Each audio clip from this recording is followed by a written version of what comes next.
একটি মেয়ে কখন একটা পুরুষ মানুষের কাছে খারাপ হয়ে ওঠে, যেমন তার জিন তৈরি করার জন্য এই যে নাভির ওপরে কিংবা নিচে যে অংশ ফেটে যায় তখন দেখতে খারাপ, বা যে জিনিসটা যতটা সুন্দর ছিল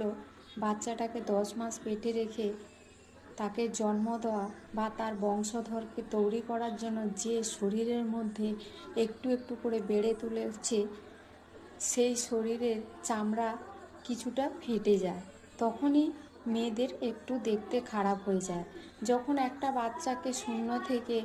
3 বছর অন্তত 3 বছর অন্তত তাকে দুধ খাওয়াতে হয়, সেই দুধ খাওয়াতে গেলে যে শরীরের স্তনটা একটু ঝুলে যায়, তখন বউটা,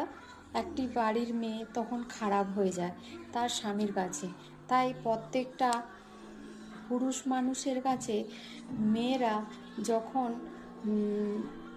তার সংসারের সে কখন ফিরে আসবে কিংবা কখন